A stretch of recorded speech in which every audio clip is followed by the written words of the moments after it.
Palabra de vida. Evangelio de hoy. Padre Carlos Yepes.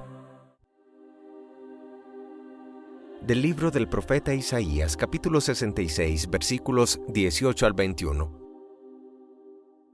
Esto dice el Señor: Yo vendré para reunir a las naciones de toda lengua. Vendrán para ver mi gloria. Les daré una señal, y de entre ellos despacharé supervivientes a las naciones: a Tarsis, Etiopía, Libia, Masac, Tubal y Grecia, a las costas lejanas que nunca oyeron mi fama, ni vieron mi gloria, y anunciarán mi gloria a las naciones. Y de todos los países como ofrenda al Señor, traerán a todos vuestros hermanos a caballo y en carros y en literas, en mulos y dromedarios, hasta mi monte santo de Jerusalén, dice el Señor. Como los israelitas en vasijas puras, traen ofrendas al templo del Señor. De entre ellos escogeré sacerdotes y levitas, dice el Señor. Palabra de Dios. Te alabamos, Señor. Salmo 117. Id al mundo entero y proclamad el Evangelio. Alabad al Señor todas las naciones, aclamadlo todos los pueblos. Id al mundo entero y proclamad el Evangelio. Firme es su misericordia con nosotros, su fidelidad dura por siempre. Id al mundo entero y proclamad el Evangelio. De la carta a los Hebreos, capítulo 12, versículos 5 al 7, 11 al 13. Hermanos, habéis olvidado la exhortación paternal que os dieron. Hijo mío, no rechaces el castigo del Señor, no te enfades por su reprensión, porque el Señor reprende a los que ama y castiga a sus hijos preferidos. Aceptad la corrección, porque Dios os trata como a hijos. Pues ¿qué padre no corrige a sus hijos? Ningún castigo nos gusta cuando lo recibimos, sino que nos duele.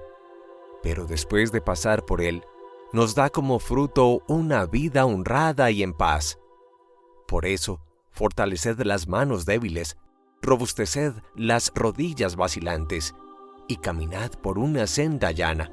Así el pie cojo, en vez de retorcerse, se curará. Palabra de Dios. Te alabamos, Señor. Del Santo Evangelio según San Lucas, capítulo 13, versículos 22 al 30. En aquel tiempo Jesús, de camino hacia Jerusalén, recorría ciudades y aldeas enseñando. Uno le preguntó: Señor, ¿serán pocos los que se salven? Jesús les dijo: Esforzaos en entrar por la puerta estrecha. Os digo que muchos intentarán entrar y no podrán.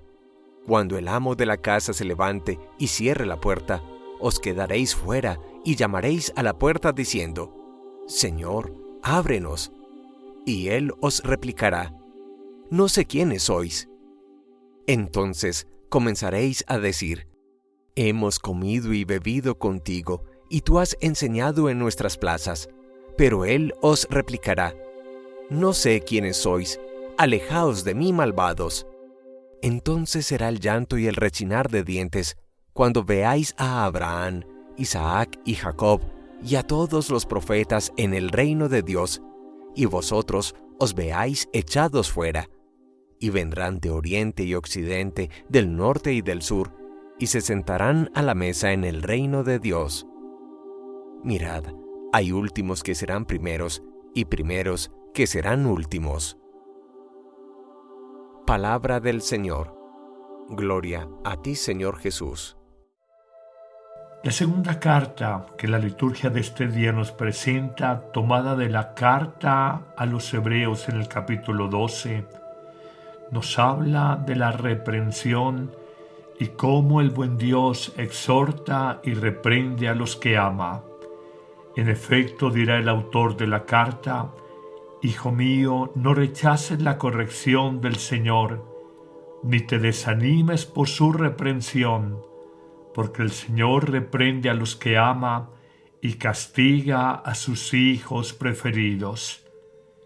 Qué expresión tan diciente a nuestra vida cuando en algunos momentos o situaciones particulares pensamos que Dios se ha olvidado de nosotros, que no nos tiene en su corazón, que nos han venido malos momentos y hasta dudamos del amor de Dios en nuestra vida.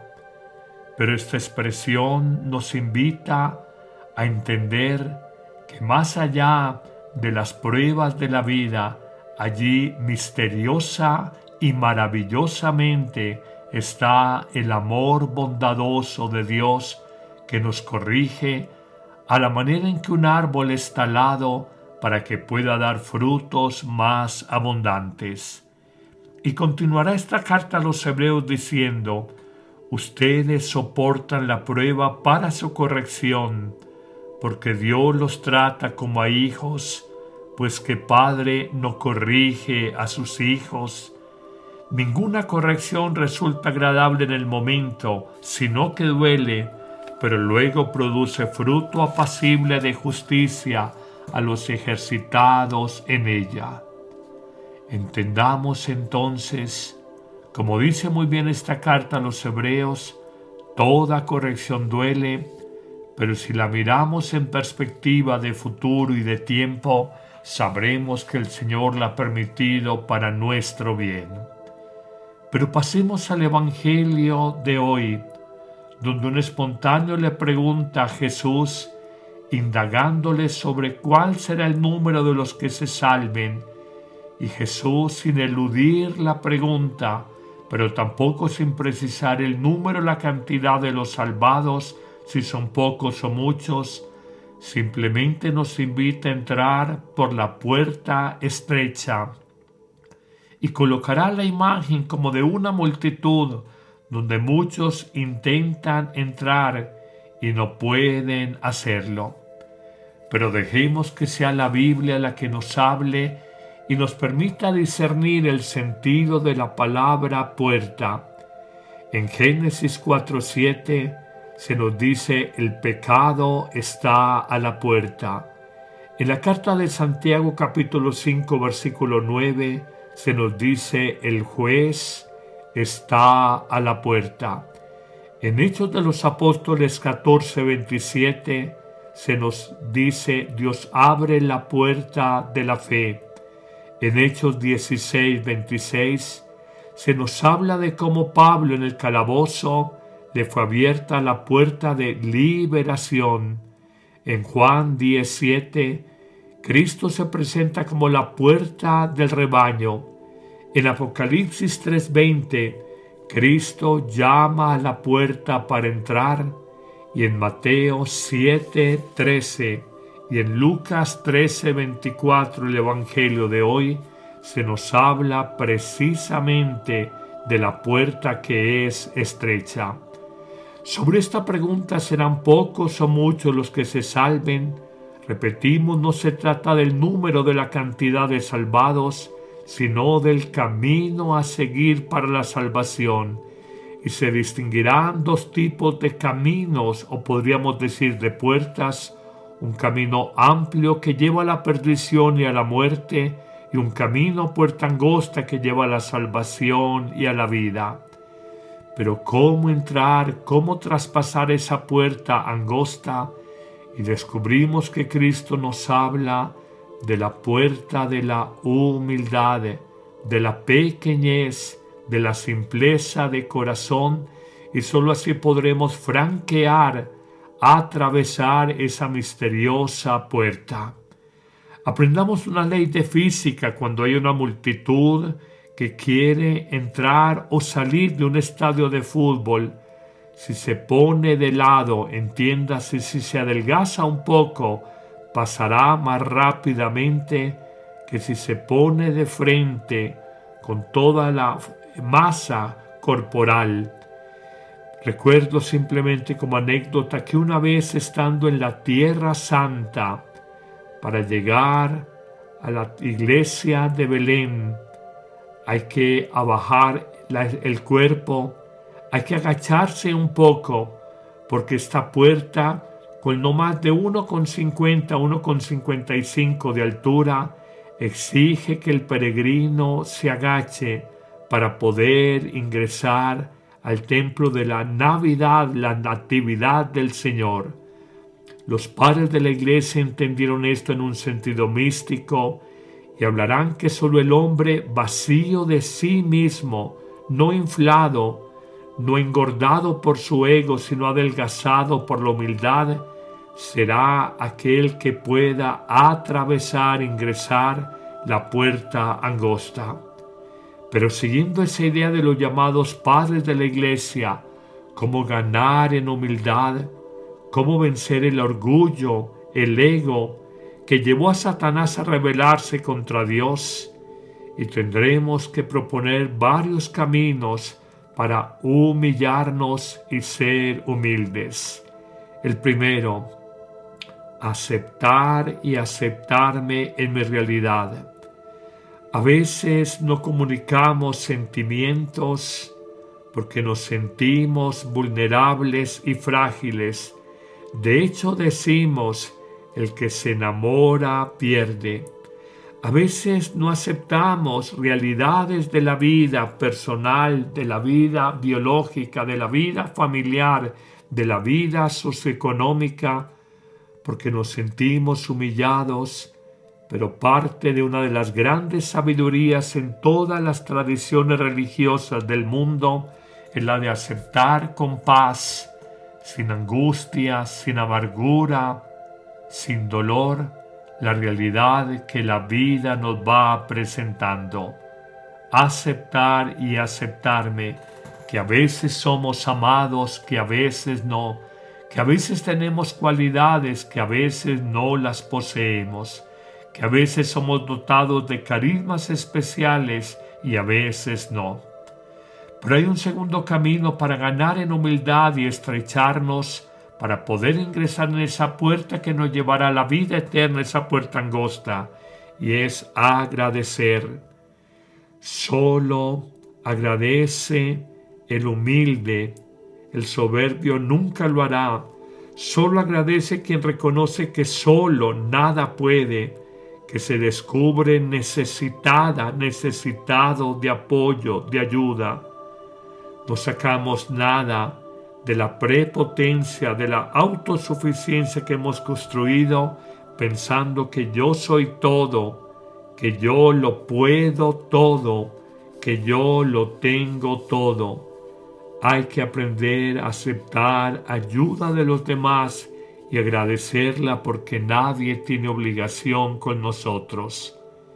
Pero un tercer camino de humildad y de adelgazamiento espiritual para ingresar por la puerta angosta es perdonar y perdonarme.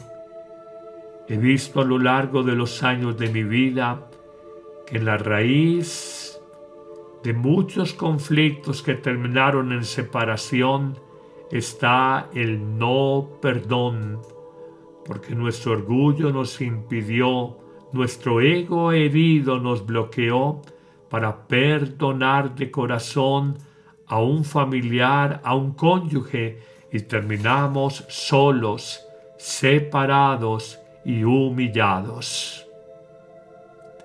En un cuarto camino, reconozcamos que la obediencia, aunque no lo parezca, es de las cosas que más cuesta en la vida. Obedecer a un superior, a un jefe, a los papás, a los maestros, a la autoridad religiosa de un sacerdote. En último término es la obediencia a Dios en ellos. Sin embargo, nos pasamos la vida obedeciéndonos a nosotros mismos, nuestra autonomía, nuestra independencia, nuestro capricho, nuestro criterio, nuestro parecer personal. No hay sumisión, no hay obediencia en nosotros. En un quinto camino, para alcanzar la humildad hay que pedirla en oración. Es un don precioso, es una gracia de Dios. Nos dirá el apóstol Santiago: humíllense ante el Señor y Él los exaltará. reconocer nuestra verdad de criaturas, aceptar con paz las humillaciones de la vida es un camino seguro de humildad. Y nunca olvides que Dios resiste al hombre de corazón soberbio, pero da su gracia al humilde. Dios no es invencible, Dios lo vence un corazón humilde. Pero también recuerda que la falsa humildad es el orgullo del hipócrita. Y los abuelos decían con gran sabiduría que demasiada humildad de una persona era orgullo disfrazado. Complazcámonos en los menosprecios y humillaciones, decía San Francisco de Sales, y entendamos, como afirmaba Santo Tomás, que la soberbia, además de llevarnos a grandes equivocaciones en la vida y a sufrimientos inenarrables, es un amor inútil, porque es un amor desordenado a la propia excelencia que nos lleva a un seguro fracaso. En un sexto camino de adelgazamiento para traspasar esa puerta estrecha que nos lleva al reino de los cielos, conoce los grados de humildad, conócete, acéptate, olvídate de ti mismo. Es difícil conocernos a nosotros mismos. Es más difícil aceptar lo que no hemos podido cambiar en nosotros. Es más difícil todavía no pensar tanto en nosotros y darnos a los demás y descubrir la alegría de servir y de donarnos a los otros a la manera en que una madre se dona a sus hijos. En un séptimo camino y final, aprendamos de Cristo el humilde, de María la sierva, de los santos que se hicieron pequeños como niños y confiados, y meditando en la pasión de Cristo, meditando en la humildad de la sierva del Señor María, y meditando en la vida de los santos que fueron humillados por mil adversidades, ellos todos traspasaron la puerta hacia la vida eterna, la puerta angosta, porque adelgazaron su alma y fueron humildes hasta el extremo. La gran sabiduría de la vida es la humildad, como lo decía Santa Teresa de Jesús, la humildad es la reina de las virtudes, porque el que camina en la humildad camina en la verdad. Terminaré diciendo la máxima evangélica: el que se ensalza será humillado, y solo el que se humilla será ensalzado y será enaltecido por Dios. No te engañes llenándote de orgullo, que el orgulloso termina solo, y conviene que ames la soledad si no quieres terminar solo. Conviene que ames la soledad, porque el orgulloso siempre termina solo en su vida. Que el buen Dios te bendiga en abundancia en este día, en el nombre del Padre, y del Hijo, y del Espíritu Santo. Amén. ¿Listo para un cambio? La app Amén Comunicaciones te abre las puertas a un mundo de fe y reflexión. Con un solo clic podrás acceder a misas, oraciones y contenido que nutre tu alma. Esta app es ligera y fácil de descargar en Android y Apple. El Padre Carlos Yepes te invita a unirte a esta comunidad de fe y esperanza. No dejes pasar la oportunidad de crecer espiritualmente cada día.